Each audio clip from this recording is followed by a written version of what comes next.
tag-init at tag-ulan. Maraming salamat po sa pagdalo at ang Diyos ay nagagalak na muli tayong nagkakasama. Sama at muli kayong nakita. Sige po, inaanyahan ko po ang bawat isa na tumayo at tayo po'y malaya magpuri sa Panginoon. Sama-sama po nating awitin ang mga papuri para sa Diyos. Amen? Amen. Amen.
Purihin ka sa bawat galaw.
Thank you, Jesus. Tunay na, Panginoon.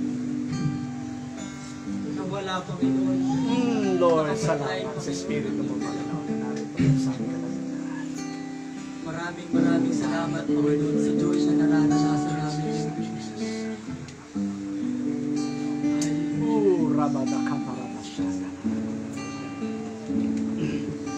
Sambahin ka, wala na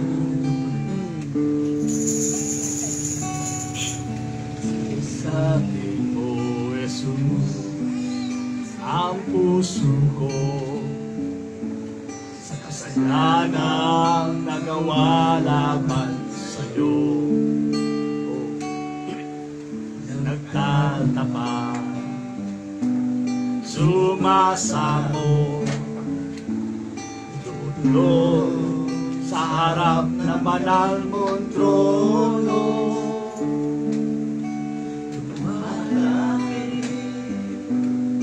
Di man karapat-dapat sa kabanalan mo, biyaya at kaawaan, kapatawaran sa'yo ay nakamtan ko, o aking Jesus.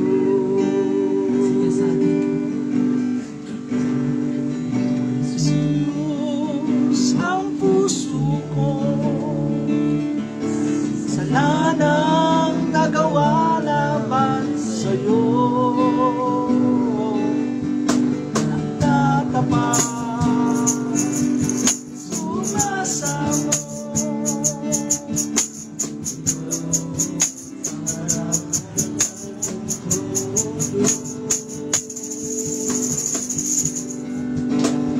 malapit, di man karapat-dapat sa kabanalan mo, biyaya at kaawaan, kapatawaran sa'yo ay nakamtan ko, o aking Jesus.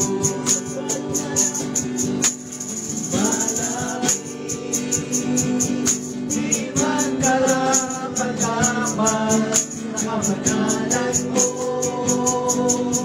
biyaya at kaawaan, kapatawaran sa'yo ay nakamtan ko, o aking Jesus.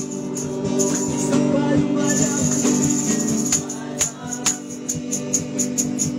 di man karapat-dapat sa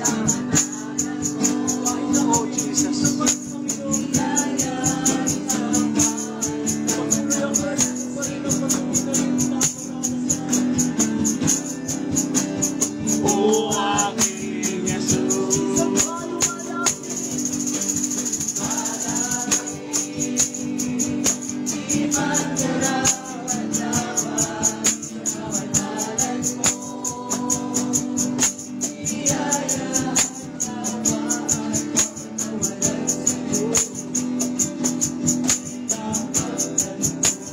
O aking Jesus.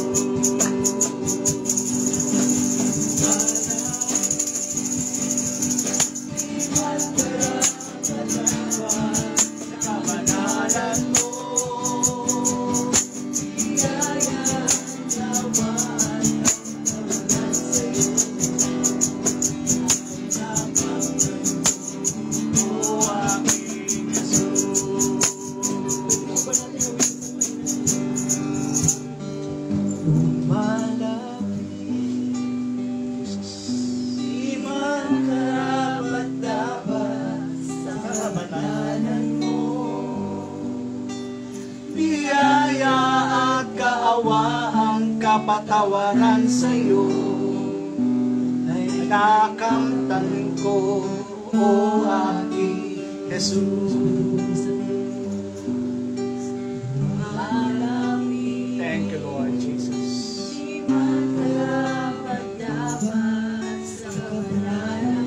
Thank you.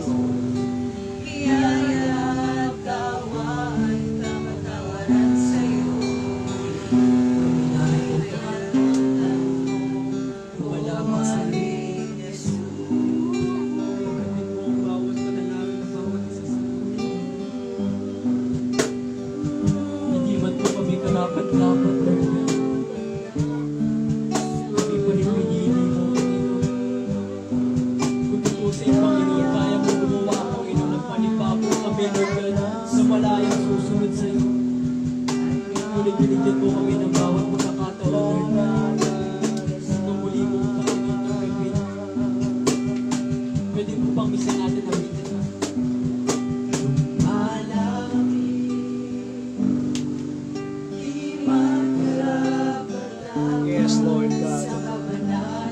not worthy to stand in the midst of your presence, Lord. We are not worthy.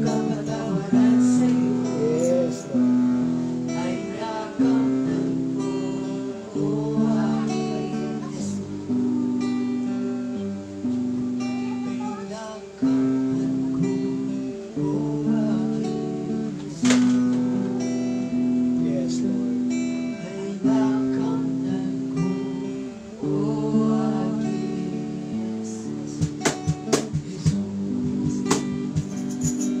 Amen. Mark?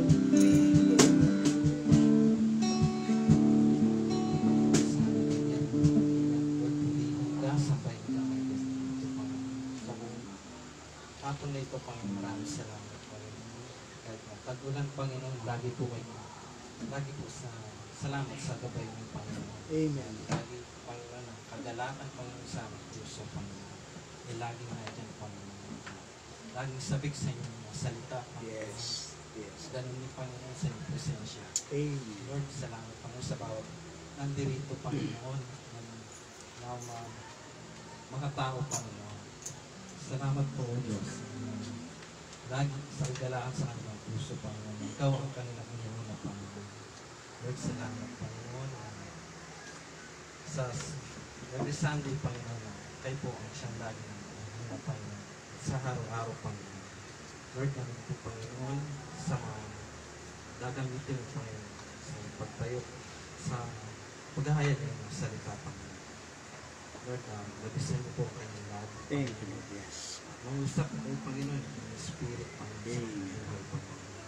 Lord, Panginoon, ang bawat salita ng Panginoon, limang tao sa puso, Panginoon, sa isip. Lord, na ikaw, Panginoon, Diyos, na dakila, Panginoon, Panginoon.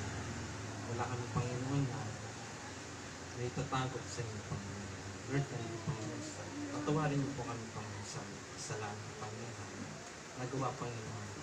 Lord, naman, Panginoon, doon pa lang, Panginoon, sa krus, Panginoon, pinatawad niyo po. Yes, agree. Kaya, Lord, salamat po, Panginoon, for salvation, Panginoon, sa bawat isa't isa. Salamat, Panginoon, ito po ang dalangin, tinataas po namin po yung puri, Panginoon, in Jesus' name. Amen. Sige po, palakpakan natin ang Panginoon. Glory to God. Hallelujah.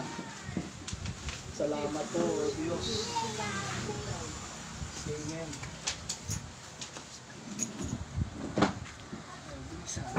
Okay. Praise the Lord. Magandang gabi po. Mas maganda pa kayo ngayon sa gabi. Salamat sa napakagandang atmosphere na feeling ngayon, no? I feel the Spirit of God. Salamat po sa place na kung saan yung Spirit ng Diyos ngayon ay gumagalaw. Sabi ko nga ho hindi natin mababasa yung Spirit yung gumagalaw dyan sa paligid without the Spirit of God. Ang makakabasag ng Spirit ng hindi maganda sa paligid, kundi yung mismo ng Espiritu ng Diyos. Amen. Hindi yan nakukuha sa magandang salita. Hindi yan nakukuha kung anumang mga bagay. Nakukuha yan doon sa Espiritu ng Diyos, sapagkat ang Espiritu ng Diyos ang kayang bumasag ng kapangyarihan ng Diablong Satanas. Amen. And I feel, and I pray in the name of Jesus na yung atmosphere na to ay mangusap sa ating pong mga puso, buksan ang ating mga puso, at pagbulay-bulayin ang salita ng Diyos. Amen po. So, sa gabing ito, no, ang pag-aaralan po natin, yung the 5 benefits of reading the Bible. Yan. Yan ho yung magpumulay-bulayan natin ngayong gabi. 5 benefits of reading the Bible regularly. Brother Robert, ang basic yan no? Basic yung tinuturo mo, Brother Robert. No? Kasi po, kaya natin tinuturo to. No? Kasi, alam ng Diyos. No? Tawag nito, alam ng Diyos kung anong kailangan natin. No? Maging honest sa sarili. Sino ba nagbabasa ng Bible ngayon? Diba? So, makita natin yung benepisyo niyan, no? Kung gaano kahalaga ng pagbabasa ng salita ng Diyos. Ang sabi diyan, regularly. Pag sinabing regularly, ibig sabihin lagi, no? Yung pagbabasa ng salita ng Diyos. Ayon sa salita ng Panginoon. Joshua chapter 1 verse Kabisado na natin yan, no? Ano sabi dyan? Huwag kaligtaang basahin ang aklat na iyon. Dili-dilihin mo iyon araw at gabi, upang matupad mo ang lahat ng nakasulat doon, sa gayong giginhawa ka at magtatagumpay. Bakit sinabi natin regularly? No? Sabi dito, huwag kaligtaing basahin. Pag sinabing huwag kaligtaan, ibig sabihin huwag kalimutan. Kalimutan mo ng lahat ng bagay sa buhay na meron ka. Huwag mo lang kaligtaing basahin yung aklat na yon. Walang iba kundi yung Bible. Yung salita ng Diyos na iniwan sa atin. No? Huwag daw natin niya kaligtaang basahin. Kaya nga, kumbaga, maging habit siya o maging bahagi na siya ng buhay natin bilang mga mananampalataya kay Kristo, na maging bahagi na siya ng buhay natin. Nakukuha po. No? At sabi diyan, dili-dilihin mo iyon. No? Pag sinabing dili-dilihin, ibang salita is bulay-bulayin. Nakukuha?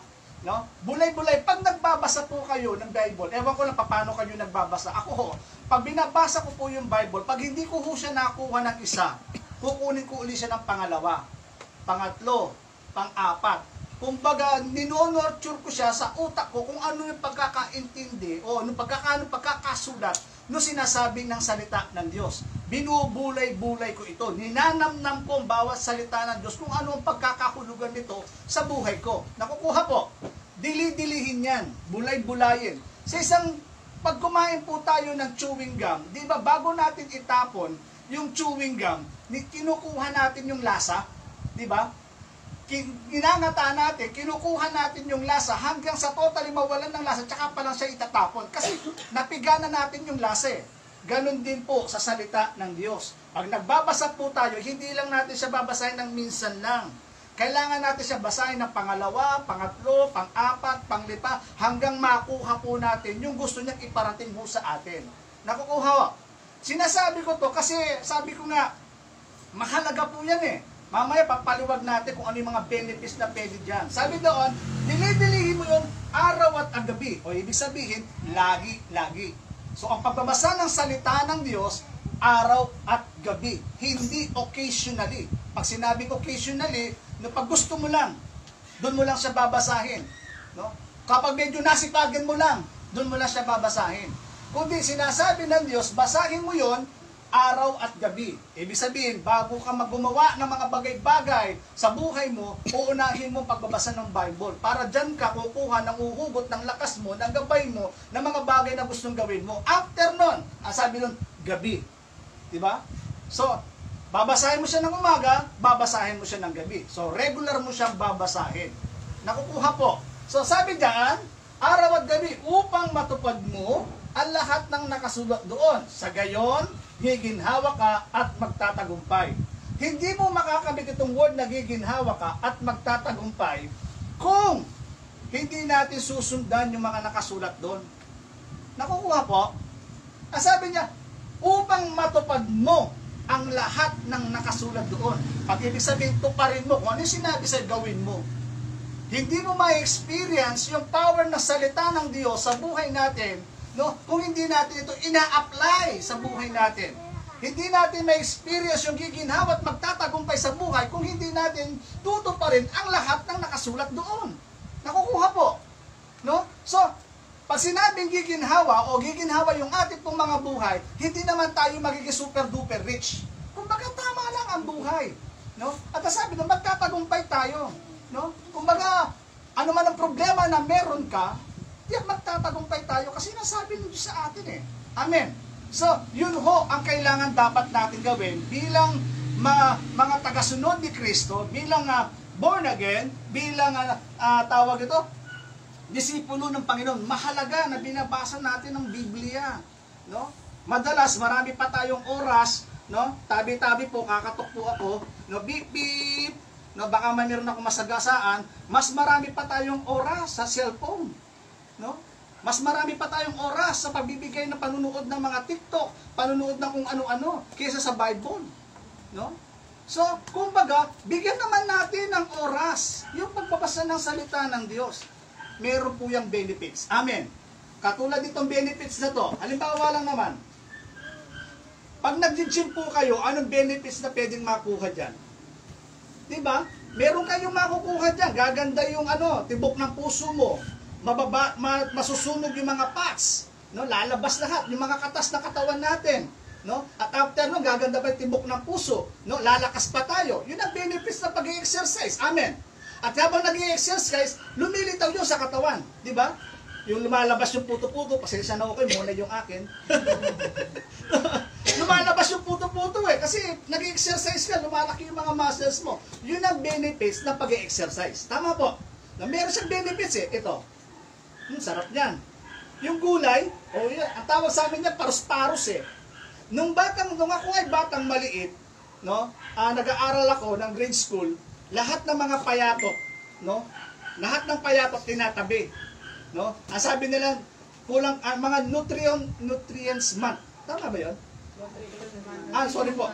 Salamat po. Nutrition month. No? Kumbaga lahat ng mga payatot doon tinatabi. Pupunta kami sa canteen, pakakainin kami ng mga ganyan. Ewan ko lang kung nangyayari pa ngayon 'yan. No? Pagkalahatan na. Pagkalahatan na po 'yan. So ibig sabihin, kumbaga nagkukulangan yung tao ng nutrients. Kaya gagawin nila, pakakainin nila ng mga ganyang klase ng gulay, kung ano pa man, no, para yung nutrients na kulang mo, susuportahan niya. No? Amen po. So yung mga pagkain ng gulay, sabi po ng mga nutritionists, yung gulay daw po pag kumakain ka, no, para daw yung walis sa katawan. Winawalis niya yung mga toxic.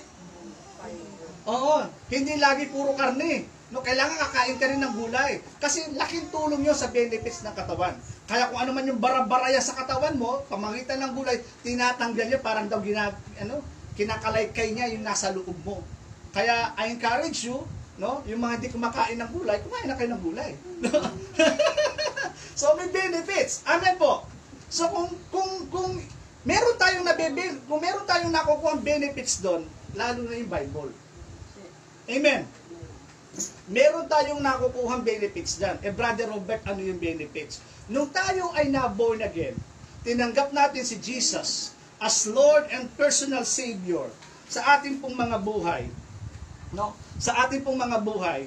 Kumbaga, merong naipanganak sa atin. Nakukuha po. Nung na-born again natin, tayo, tinanggap natin si Jesus as Lord and personal Savior, meron pong naipanganak sa atin. Ano yung naipanganak? Ang sabi ng John 3:6, ang taong ipinanganak sa laman ay laman, at ang ipinanganak sa Espiritu ay Espiritu. Amen. So kung ikaw ay na-born again, tinanggap mo yung Espiritu ng Diyos, tinanggap mo si Jesus, may papanganak yung Espiritu. So meron siyang naipanganak yan sa loob natin. No? Kapag itong laman na to, ang kinakain yan, no? Ang kinakain yan, yung pagkain natin. Anin, ulam, para lumakas itong katawan. Itong espiritong ito, na naipanganak sa loob mo, anong pagkain niya? No? Anong pagkain? Ang salita ng Diyos. So, yung benefits ng salita ng Diyos, 5 yan, bibilisin ko para kahit papaano ay ma-pick up nyo yung gusto ko sabihin. The 5 benefits of reading the Bible. Nung tinanggap natin si Jesus as Lord and personal Savior, naipanganak na yun. No? Naipanganak ngayon yung Espiritu. At itong Espiritu nito, no, ang pinapakain natin, yung salita ng Diyos. Nandiyan ba tayo? O, dito tayo. No? Mas mukha akong artista dito. Okay. No? So dito, sabi niya dyan, it is your spiritual food. Dahil meron pong Espiritu ng Diyos, yung naipanganak sa iyo dito sa loob mo, ang pagkain niyan, yung salita ng Diyos. Nakuha. Di ba kapag ikaw ay buntis, di ba makakain ka ng mga nutrients kasi gusto mong lumabas yung bata na malusog? Ganon din yun. Kapag tayo ay na-born again, pinapakain natin yung espiritu natin ng salita ng Diyos. Ano sabi ng Bible? Tingnan ninyo. Gaya ng sanggol, kayo'y manabik sa dalisay na gatas na espiritual upang lumago kayo tungo sa kaligtasan. No? So, tayo yung sanggol, yung espiritong naipanganak sa atin, ang kailangan niya, dalisay na gatas na espiritual. Ano yung dalisay na gatas na espiritual? Walang iba kundi yung salita ng Diyos. No? Ang pagkain ng espiritu natin, walang iba kundi yung salita ng Diyos. No? Kasi espiritu siya eh. So kailangan niya pakainin yun. Kapag lumalaki yun, lumalakas siya. Kaya sabi ng Bible, Matthew 4:4, hindi lamang sa tinapay nabubuhay ang tao, kundi sa bawat salitang nagmumula sa bibig ng Diyos. Kaya paulit-ulit yung mga word ng Panginoon. Kailangan yung espiritu natin, pinapakain natin ng salita ng Diyos. Amen ba? Pinapakain po natin. Pag hindi po natin pinapakain yung salita ng Diyos sa ating pong mga buhay, manghihina po tayo. Kaya mahalagang pinapakain natin ng salita ng Diyos upang sa pagdating ng mga problema at pagsubok ng buhay, malalampasan natin. Bakit? Kasi may mga salita eh. Tingnan nyo to. Si Jesus, tinukso ng dyablo. No? So dahil binabasa ng Diyos yung salita ng Diyos, hindi siya basta-basta natalo. Tingnan nyo. Matthew 4, 5 and 7. Sabi niya, pagkatapos dinala siya ng dyablo sa Jerusalem, sa banal na lungsod, pinatayo sa taluktok ng templo. 6. At sinabi nito sa kanya, kung ikaw ang anak ng Diyos, magpatihulog ka, sapagkat nasusulat. Sino nagsasalita nito? Si Satan. No? Dinala niya doon sa tuktok. Ang sabi niya, sinabi nito sa kanya, kung ikaw ang anak ng Diyos, magpatihulog ka, sapagkat nasusulat. Sa kanyang mga anghel, ikaw ay tinagubilin. Sa kanilang mga kamay, ikay aalalayan. Sa mga bato, paamoy, hindi masasaktan. Biro mo, kahit na ang dyablo, no, kabisado ang salita ng Diyos. So, kung bilang mga Kristiyano, parang sampal yun sa atin, kung hindi natin kabisado ang salita ng Diyos, no, mabuti pa ang dyablo. Alam niya kung saan yan? Psalms 91 verse 11 na binanggit na kung saan yung mga anghel uutusan ng Diyos para hindi mapatihulog o masaktan ang likod ng Panginoon. So kinote niya, ginamit ang salita ng Diyos. Pero dahil may salita ng Diyos sa puso ni Jesus, hindi siya basta-basta natangay ng mga tukso, ng mga panlalansi, ng mga deception, ng mga salita ng dyablo. Ano sinabi ng Diyos? Verse 7, ngunit sumagot si Jesus, nasusulat din naman, huwag mong subukin ang Panginoon mong Diyos. So sa makatwid, yung salita ng Diyos na narinig niya, binakluktok yun ng Panginoon. Amen.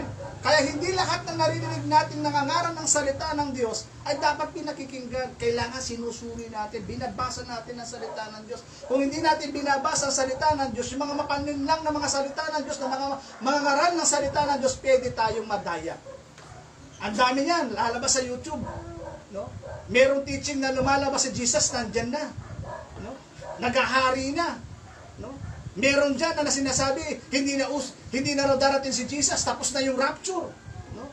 Kaya kung hindi tayo nagbabasa ng salita ng Diyos, pwede tayong mailigaw. Pwede tayong ma-deceive. Amen po. So, mahalaga tayo bilang mga anak ng Diyos, bilang tinanggap si Jesus as Lord and Personal Savior na may Espiritu sa puso, mahalaga pinapakain natin. Kapag hindi natin pinapakain ang salita ng Diyos ang ating puso, yung pinapakain yung ating Espiritu, anong mangyayari? Nakikita niyo po, ito. No? Malnourished niya. Malnourished. Ibig sabihin, ganyan ho ang itsura natin kapag hindi natin siya pinapakain. Kulang siya, nutrients. No?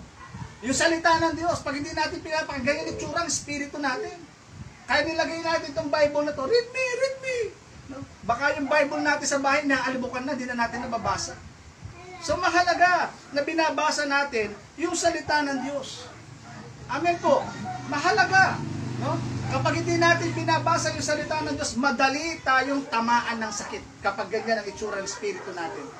Madali tayong tamaan ng enemy at nawawalan na tayo ng interest patungkol sa mga bagay-bagay patungkol sa spiritual ng Diyos. Pero kapag ikaw ay palabasan ng salita ng Panginoon, hallelujah, everyday excited ka ma-meet si Jesus. Amen? So mahalaga po yan. Na tayo po ay nagbabasa ng salita ng Diyos.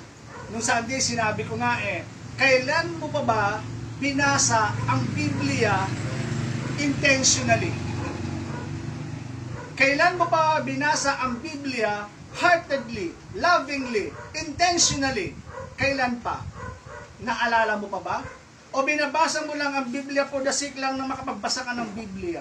O binabasa mo lamang ang Biblia for the sake kasi may devotion ako. Magbabasa ako ng Biblia kasi ganito. No? Kailan mo pa binasa ang Bible intentionally?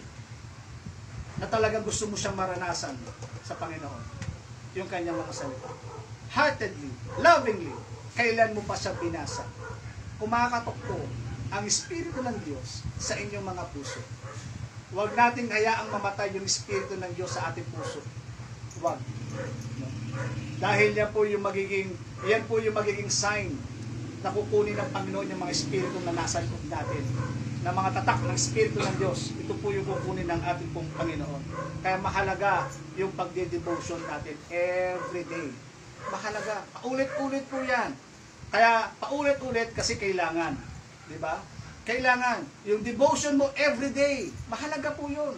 Kaya nga sabi ko, natutuwa ako kapag ako'y nagsisend ng devotion every day. Hindi lang naman yung ibang kapatid. Marami akong sinesedan. Yung lahat ng mga nasa messenger ko, sinesend ko sila ng mga devotion ko. No? Nasa Book of Matthew ako. No? Lahat yun, sinisiris study ko. Katulad na ginagawa namin ni Pastor Boots sa study na ginagawa namin. Yung Book of Revelation. No? Sinisiris study ko yun.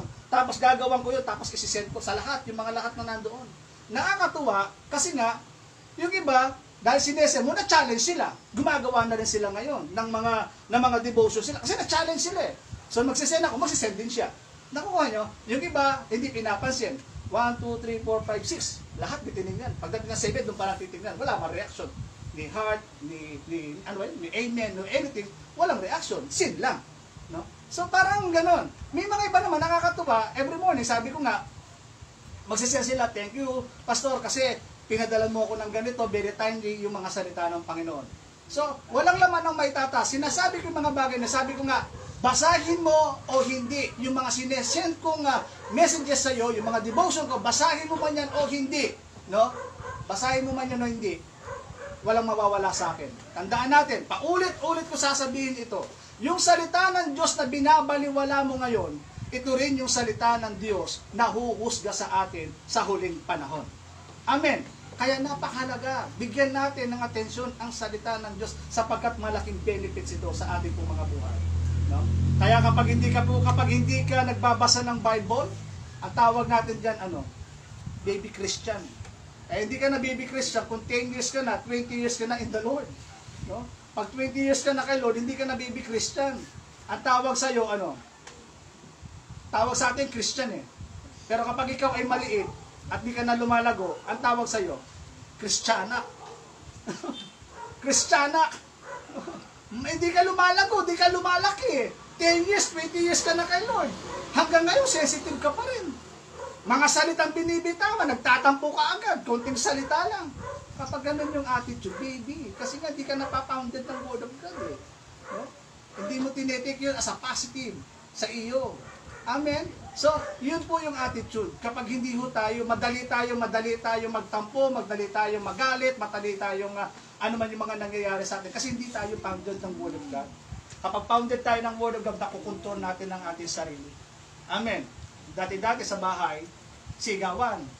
No? Nung dahil pagbabasa ng salita ng Diyos ngayon, no, medyo yung sigaw, less na. Kasi nga nakukontrol mo na eh. No? Sumisigaw na lang sa amin, alam nyo kung sino? Aso. Maingay. So dahil po sa salita ng Diyos nakukontrol, no? Ito, yung emotion. Pangalawa, it changes you. Babaguhin ng Diyos yung buhay mo sa pamamagitan ng salita ng Diyos. Mahalaga, yung salita ng Diyos kasi parang no? Parang salamin.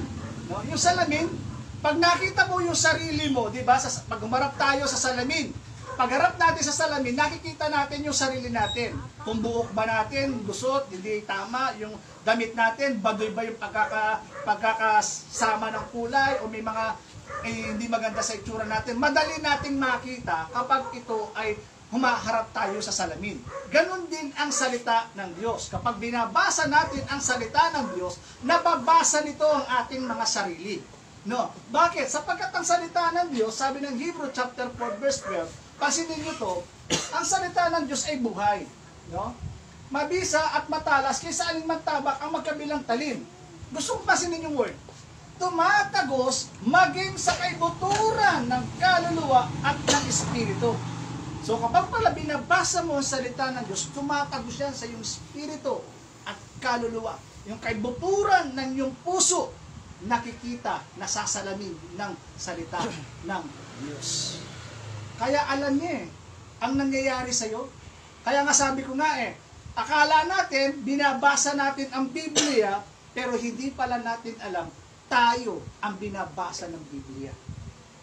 Na-check nito, yung ating puso, yung ating isip, yung ating puso, yung ating buong pagkatao. Kaya napakahalaga, nagbabasa tayo ng salita ng Diyos. Sapagkat sabi niya, nakakaalam ng mga iniisip at binabalak ng puso. Sino nakakaalam ng iniisip at binabalak ng puso? Sino yan? Ang salita ng Diyos. Kaya yung takbo ng utak natin, alam niya. Yung tibok ng puso natin, alam niya. No? Alam niya yung pangangailangan mo. Alam niya yung comfort. Kapag may namumblema ka, basahin mo si Bible, makikita mo, may comfort.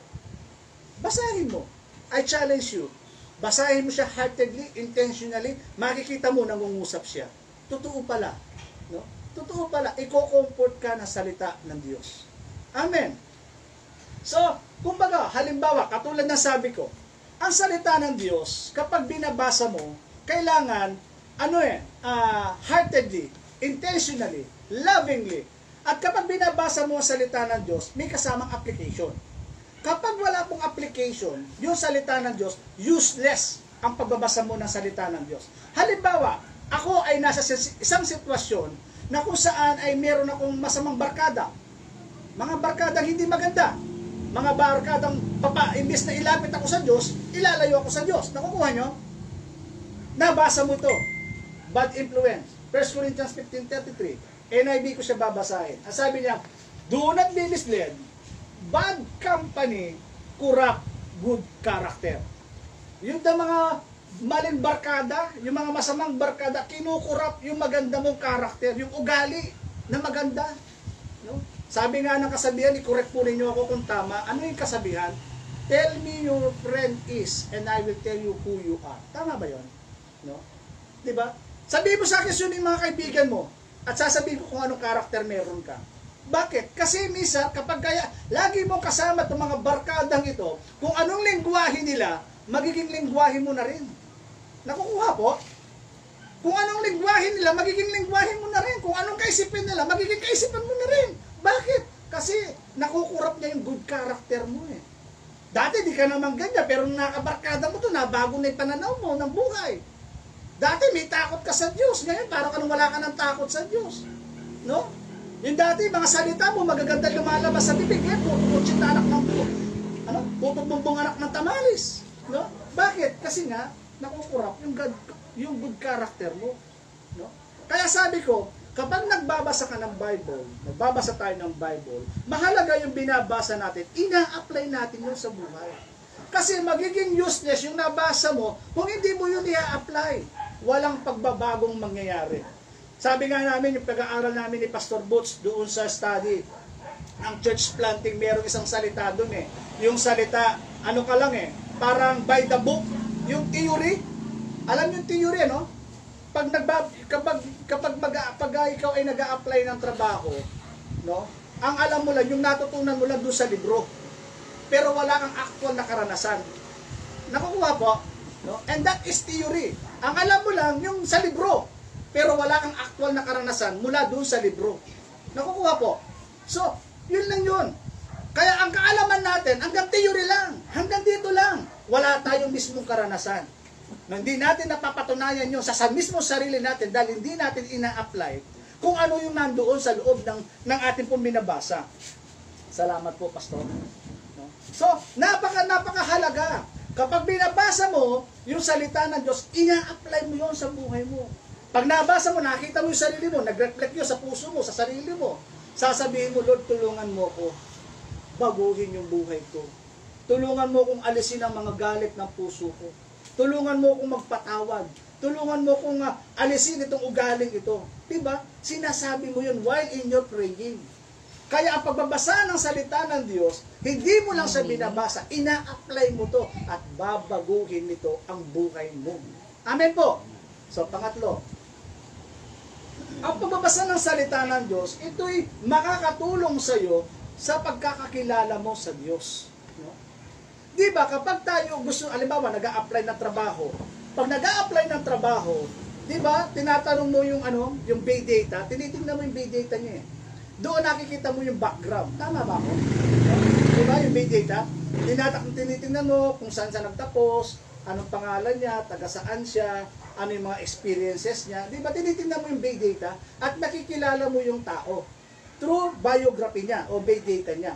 Ganon din ang Diyos. Kung gusto natin makilala ang Diyos personally, ang iniwan niyang biography, bay data, walang iba kundi ang salita ng Diyos. Ang mahirap nga mas kinikilala natin yung buhay ng ibang tao rather sa buhay ng ating Panginoon. No? Tabi-tabi po. Sabi ko nga, minsan nagbibiro kami mag-asawa. No? Expose yung asawa ko. No? Sabi ko nga mahilig siyang yung opa. Opa. Gano'n, no? Mas kilala niya kaysa sa akin. Nabatay niya si, ang pangalan na? Umbin. Munbin. Oh, kilala niya. Hindi ko kilala si Munbin. Sino yung Munbin? Namatay, bata lang yun. Sabi niya, si Munbin. Si Munbin, kapitan namin yun. O, Munbin, yung kapitan ba yun?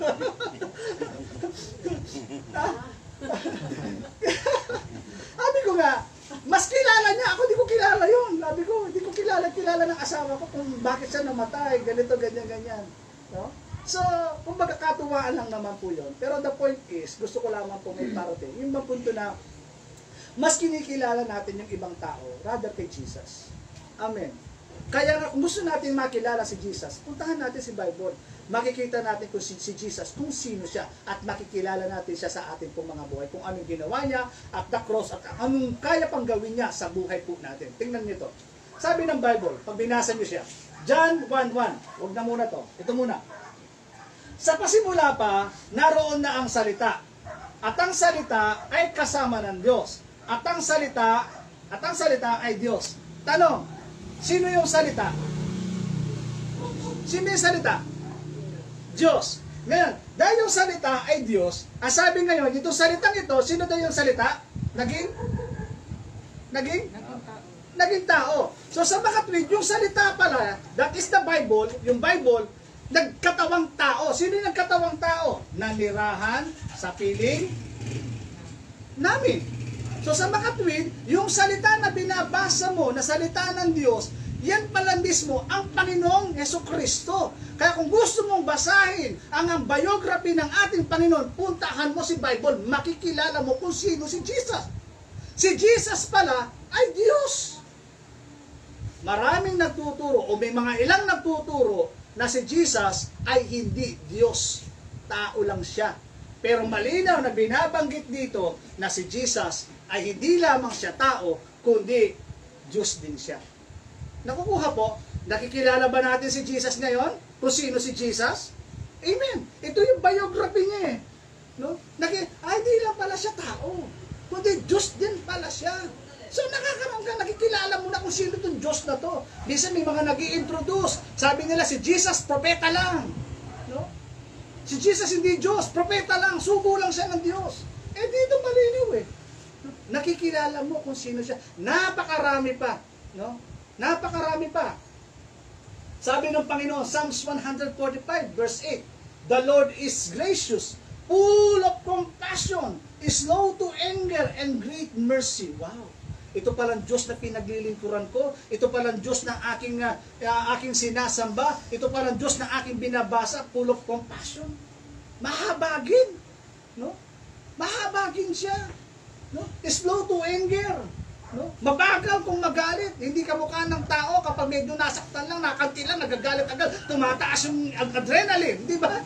Pero siya, no? Mabagal siyang gumagalit. Hindi basta-basta siya nagagalit. Napakahaba ng PC niya bago siya magalit. Amen po. Kaya nga nakikilala mo ang Diyos sa pamamagitan ng pagbabasa ng salita ng Diyos. So napakahalaga po na mga bagay na binabanggit natin para makilala natin kung sino itong ating Panginoon na pinaglilingkuran. Kaya kapag binabasa mo ang Diyos, katulad na sabi ko, kapag binabasa mo ang salita ng Diyos lovingly, is intentionally, heartedly, ang Diyos po magpapakilala sa atin. Naniniwala ba kayo? Sabi ng Bible, tingnan nyo ito. John 14:21. Pansinin nyo, ang tumatanggap sa mga utos ko, that is the word, yung Biblia, utos ko, at tumutupad nito, ibig sabihin, yung salita ng Diyos, tinanggap mo, at tinupad mo, sinunod mo, in-apply mo, sabi niya, sa mga ito, ang siyang umiibig sa akin. Ang umiibig sa akin, ay umiibig sa aking Ama. Ibig sabihin, iniibig mo si Jesus, dahil iniibig mo si Jesus, iniibig ka ng Ama. Dahil iniibig ka ng Ama, iniibig din kita. Nakukuha po. Ngayon, sabi niya, iibigin ko rin siya. Ako'y lubusang magpapakilala sa Kanya. Hindi ba kayo excited dyan? No? Ako'y lubusang magpapakilala sa Kanya. Kaya makikilala mo si Jesus eh. Kung sino siya kapag binabasa mo siya lovingly. Gusto niyo bang makilala si Jesus? Maniwala po kayo. May mga pagkakataon. Oh, glory. Totoo. May mga pagkakataon talagang may visitation si Jesus. Ewan ko lang, karanasan ko lang naman yun eh. For the glory of God, walang laman na maitataas. May mga pagkakataon, binibisita tayo ng Diyos kapag nagbabasa tayo ng salita ng Diyos. Pag nagbabasa ka, para kang tinati, iiyak ka na lang. Iiyak ka na lang. Iiyak ka na lang. Nagpapakilala siya. Sa ibang salin ng salita ng Diyos, sa Ingles, ang meron siyang word doon eh. Hindi ko lang makita doon sa ilang. Sabi niya, I will show myself. I will show myself very real. Buhay na buhay ako, magpapakita ako sa kanya, buhay na buhay ako. Sinasabi ko ito by experience. Ewan ko lang, may kanya-kanya tayong karanasan. Kaya alam ko kung paano ko ikukwento. Kasi ako mismo naranasan ko. Kaya, china-challenge ko ang bawat isa. I-try nyo, basahin nyo intentionally ang Bible. Bibisitahin kayo ng Espiritu ng Diyos. Maniwala ka. Mararamdaman mo yun sa puso mo. Kaya hindi ka matatakot eh. Mga bagay na pinapagawa sa iyo ng Diyos, kaya dahil alam ng Diyos, alam mo sa sarili mo, kasama mo ang Diyos. Amen. Kaya nilakad namin ni Pastor Butch eh, kahit anong mangyari, kahit na nakikita namin sa personal naming mata, sa kaisipan namin, parang napakahirap. Yung church planting lang, ang hirap eh. Pero dahil sa tulong at biyaya ng Panginoon, dahil sa kanyang salita at kanyang pangako, lumalakas ang loob namin na gawin yung mission. Nakukuha po, kasi may pangako siya eh. May pangako. Kaya kapatid, challenge ko ang bawat isa na basahin ang Biblia intentionally, lovingly, mararanasan nyo may pagbisitang ginagawa ang Diyos sa pagbabasa ng salita ng Panginoon. Okay. Pangapat, no? Benefits, it leads you into truth.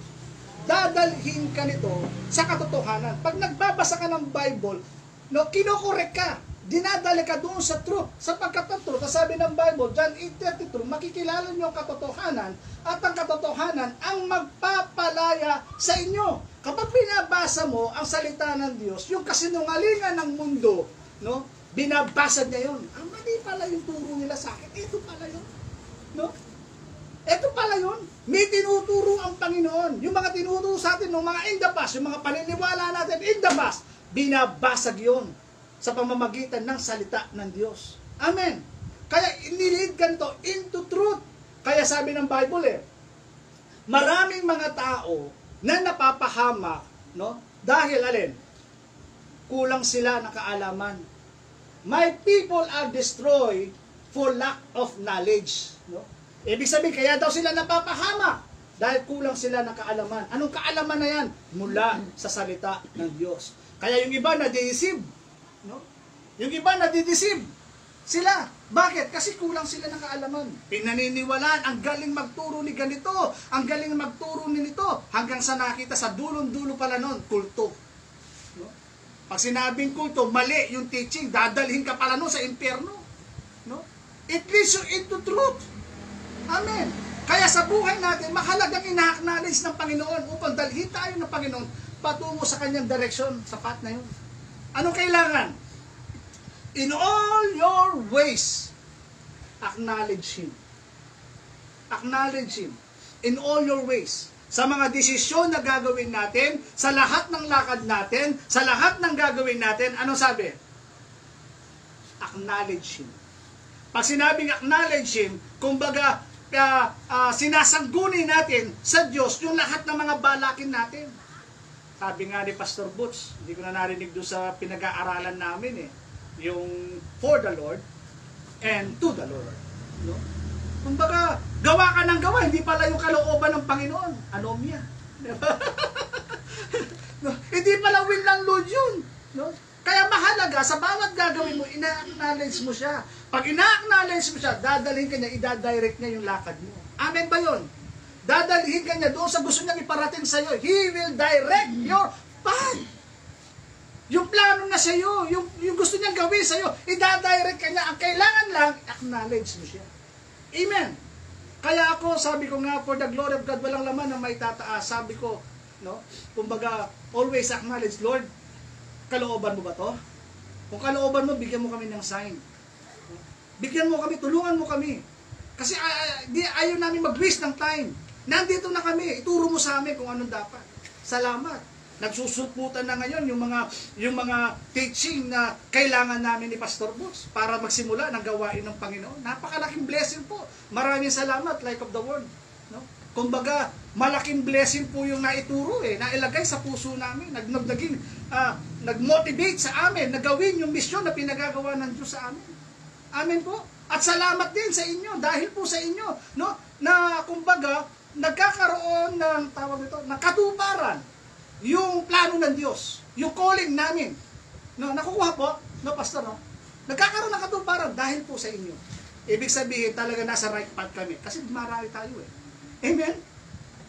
Dumarami tayo Kaya nga sabi ni Pastor, Pastor, sa susunod, doon na tayo sa kabila. Hallelujah, palakpakan nga natin si Jesus dyan. Woo! Diba? Darating ang araw, hindi lang tayo dyan. Hindi lang tayo. No? Magyayaya na tayo mga kaibigan natin. Kapag nandun na tayo, mag-evangelize tayo dyan, yung mga youth dyan, no? Ngayon, malapit lang school, dumadaan dyan, namibigay ako ng tracts. No? Sabi ko, magtatayo ako dyan ng mga chessboard. No? Para upuan kami, mag-chess kami, kunwari. Pero ang intention nun, sharing word of God. No? No? Yun lang, magtatayo, chess, tara, chess tayo, laro tayo. No? O kung ano man ang meron dyan, gagawang activities para lang mayaya lang sila dyan. O tara, jamming tayo, music. No? O meron music dyan, jamming. Ang purpose mo, so, amen? Yun na yun So, maraming purpose. Kaya salamat sa mga binibigay ng Panginoon sa atin. Din tayo into truth. Tapos na po ako, malapit na. Pang naman ako It gives you real joy. Ang tunay po, no? Tawag dito,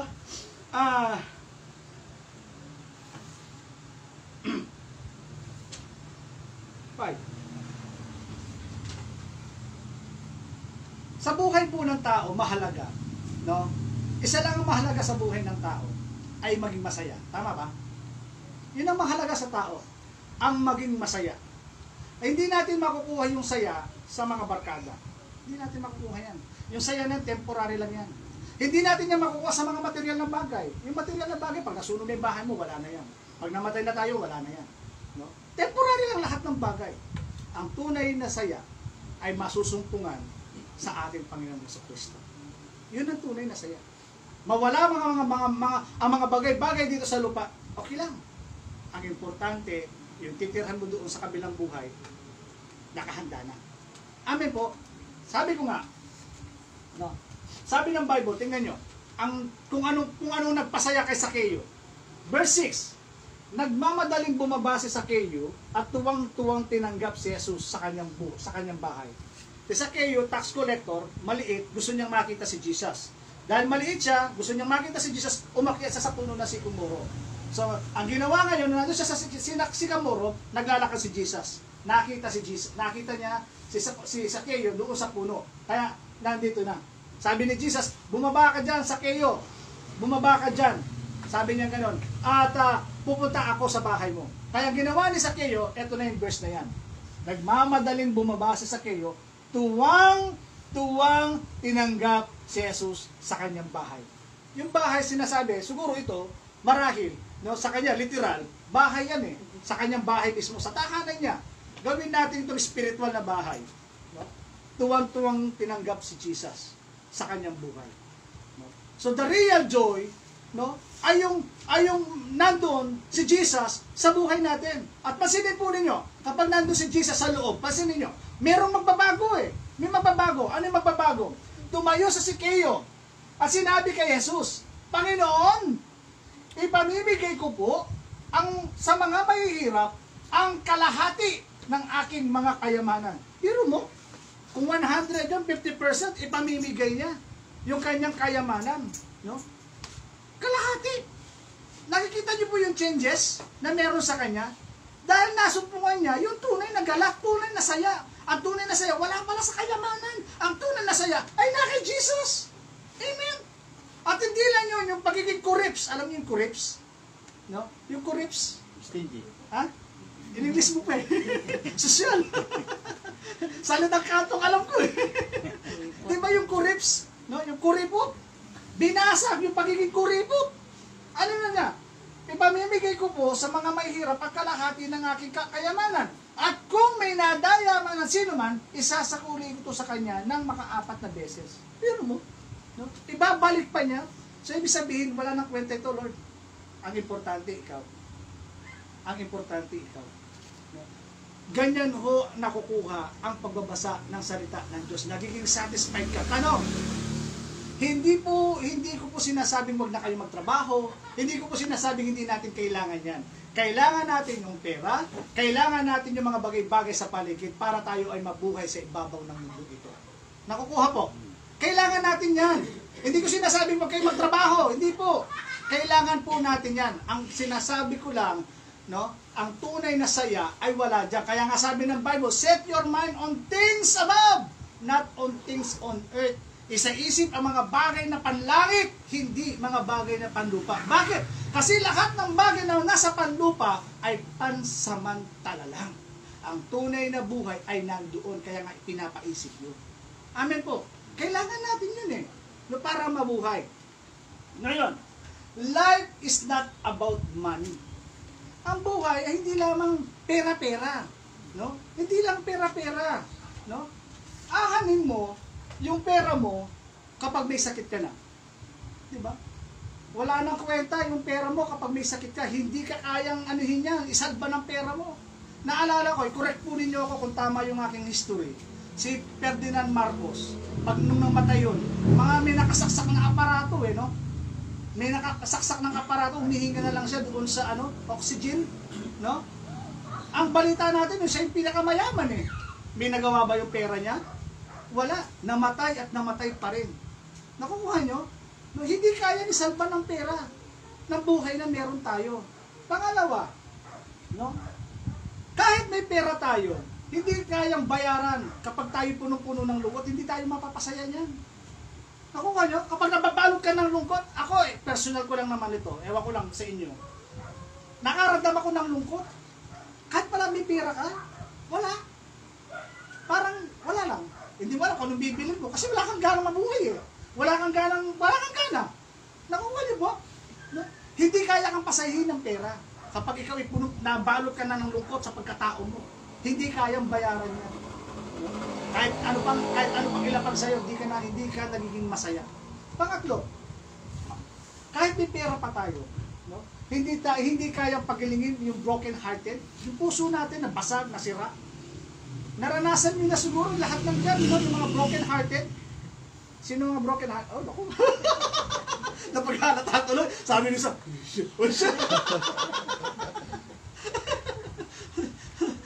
kumbaga napaghalata. Ako yun na. Di ba ang hirap? No? Totoo. Pagbasag yung kalooban mo. No? Not talking about relationship about ballpen and girlfriend. Yung broken hearted, basag na basag yung puso na. No? Alam niyo, sabi ko nga ako personal ko to. Yung durog na durog yung puso, kahit pala anong sarap ng ulam, hindi ka makakain, hindi mo malunok. Kahit anong sarap ng pagkain kinakain mo, hindi mo malunok. Kasi basag yung kalooban mo eh.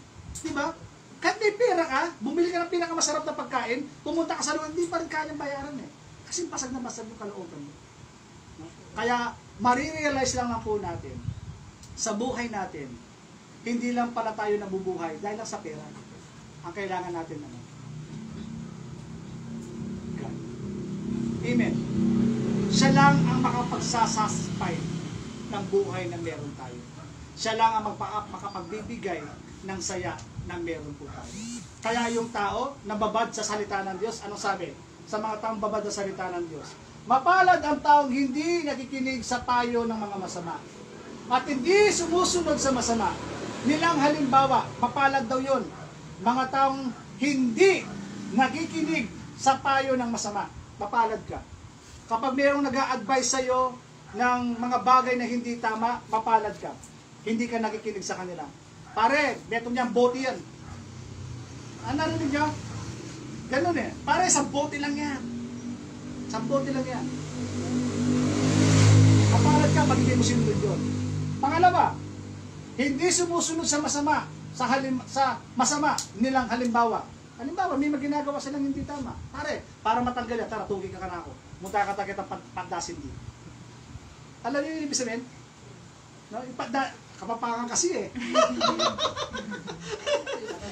Bibisiyahin ko na lang kaya. So, ibig sabihin, kumbaga, no? Sabi niya, hindi sumusunod sa masamang halimbawa. Sabi niya, para matanggal yan. Tara, punta tayo sa patay sindi. No? Para matanggal lang yan. At hindi siya nakikisama sa mga kumukutya at hindi nakikisangkot sa gawaing masama. Hindi siya sumasama doon. Anong kasiyahan niya? Anong kagalakan niya? Kaya nga sabi ko nga dito eh, no? Tayo, bilang mga, ewan ko na, glory to God. Basta, baka na-over, ano lang ako kasi kinukwento ko yung personal na karanasan ko. Ayoko maging glory to me eh. Gusto ko yung for the glory of God eh. Kaya na, para for the sake lang ng study natin, no? Kumbaga, nawawalan na tayo ng interes sa mga bagay-bagay patungkol sa social life. No, nawawalan na tayo ng bagay na yan. Sa bagay na interest na yan, nawawalan na tayo niyan. Kasi nga, iba na yung pananaw natin sa buhay eh. Iba na yung takbo ng puso natin, iba na yung takbo ng utak natin. Ang kaligayahan natin, ano? Sabi ng Bible, tingnan niyo yung kaligayahan. Sa halip, ang kasiyahan niya ay sumunod sa kautusan ni Yahweh. Diba? Ano nagpapasaya sa kanya? Ano nagbibigay saya sa kanya? Ang kautusan ni Yahweh. Binubulay-bulay niya ito araw at gabi. O, tingnan nyo. No? Yun ang nagbibigay sa kanya ng saya. Hindi na mga bagay na social life na nagbibigay ng saya. Ang nagbibigay saya sa kanya, yung salita ng Panginoon. Binubulay niya ito araw at gabi. Kapag daw binubulay natin yan, araw at gabi. Verse 3, katulad nga'y punong kahoy sa tabi ng isang batisan. Di ba kapag yung puno nasa tabing batisan, sariwang-sariwa? Diba? Hindi yan malabong mamamatay yan eh. Tapos sabi niya, laging sariwa ang dahon at namumunga sa takdang panahon. Hallelujah.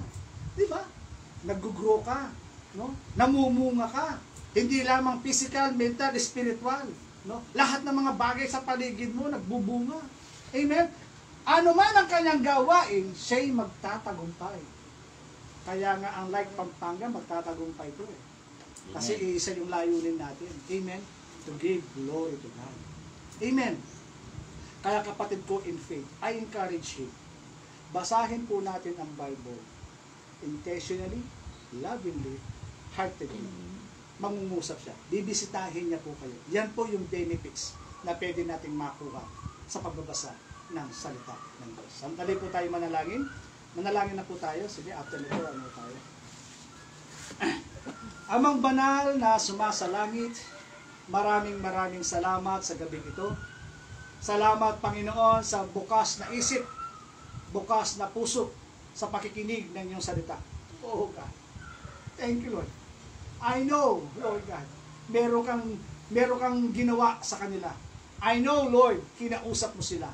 I know, Lord God, na merong kumantil sa kanilang puso, sa kanilang mga damdamin.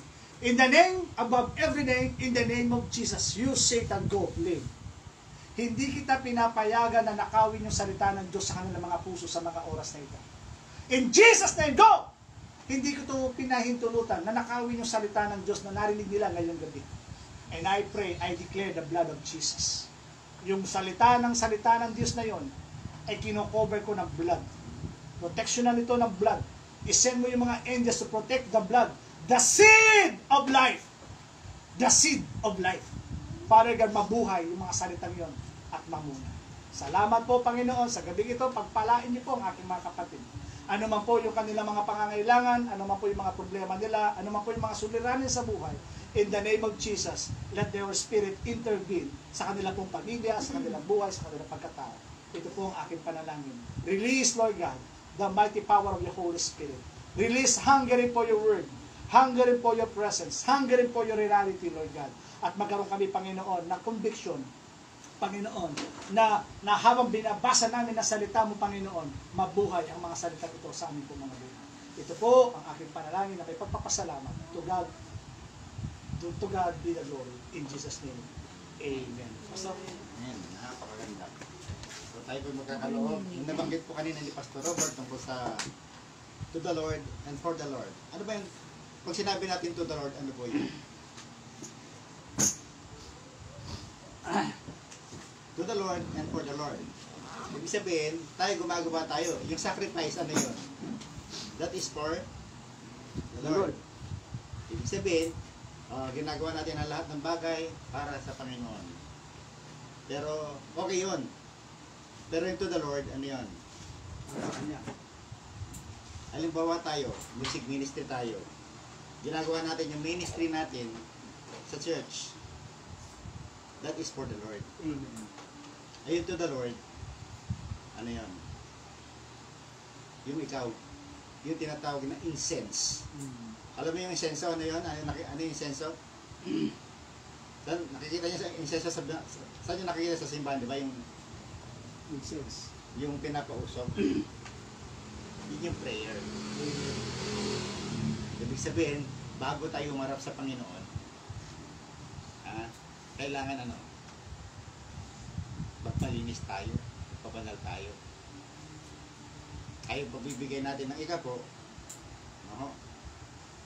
yung pagbibigay po natin ng igapo, o magbibigay ako ng sobra-sobra sa Panginoon. Dahil hindi natin alam, yung pagbibigay natin sobra-sobra na yon, parang alam mo, nakagawa ka na sa Panginoon.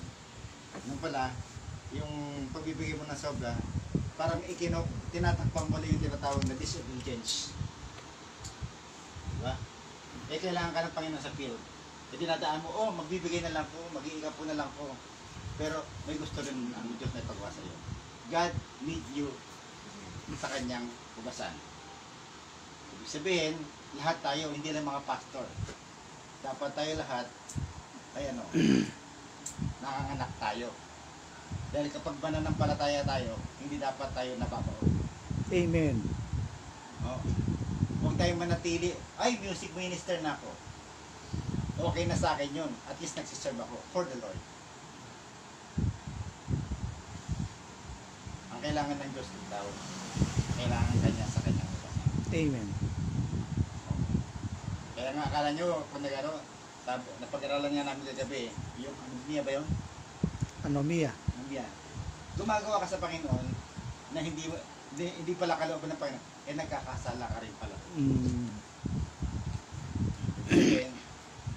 Kaya sinasabi, whatever you do, consult and inform God for everything you do. Kahit nag-aaral ka, bibigyan ko mo simpleng ilustrasyon. Ganito lang yan para maintindihan nyo.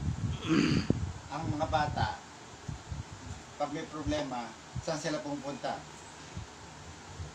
Sa magulang. Mga kailangan ko nun, kailangan ko niyan. Pero pag sila, nagtrabaho, pag may pera, anong nangyayari? Yung bang sinasabi na, itong nagbabalik ba sila? Hindi. Minsan nga walang mga sa akin to ang dami ko babayaran diba? Parang ganun din tayo Ibig sabihin, akala natin, kapag nagbibigay tayo sa magulang natin, hindi na ako magbukas ng plato. Nagbibigay na ako sa mama ko. Hindi na ako maglilinis ng bagay. Nagbibigay na ako sa mama ko. Hindi mo rin nagbibigay ka sa magulang mo. Ikaw cover mo na yung hindi ka na pwede magbukasin ng plato, maglinis ng bahay, maligo. Kawawa niyo ibig sabihin? Amen. Di ba ganun yung mga bata ngayon? Pag nag-abot sila, Ha? Akala mo gagawin na katuloy yung... Pero hindi ka na sa Panginoon. Tayo kayo na kailangan marunong tayo magbalik sa Panginoon. Amen. Dahil yun ang susi natin para mabuksan yung bintana ng langit. Amen. Ha? Diba, binabasa lagi na sa Malakay, written. Ha? Subukan yung gawin to. God challenge you to do this. Amen. Naniniwala ba kayo ang Diyos? Kasi ang Diyos hindi sinungaling. Kung Amen. anong sinabi ng Diyos, tutuparin niya. Amen. Agree. Diba? Kaya i-bless tayo ni Lord. Kaya sa mga oras na to, gagawa po tayo para sa Panginoon. At alam po natin yung ating pagpakalong, ipag-pray po natin na magamit sa tama yung mga halaga na gagamitin natin para mabot pa natin yung maraming kaluluwa. Yes. Kaya tayo nag-tithes to evangelize, to win soul. Amen. Hindi para sa allowance ng mga pastor o whatever. Mahalaga yung ating mission. Tayo ay part ng mission. Hindi lamang kami ni Pastor Robert. Everybody will part. Para Amen. gagawa natin yung part natin dito sa pagbibigay. Ibig sabihin, kasama tayo sa mga goal or vision na yan. You are included in the vision of God. Amen. Kaya sa mga sandali ito, ihanda natin natin yung pag-pray po natin. Yes. Let us pray before we give our offering to the Lord. Panginoon, maraming salamat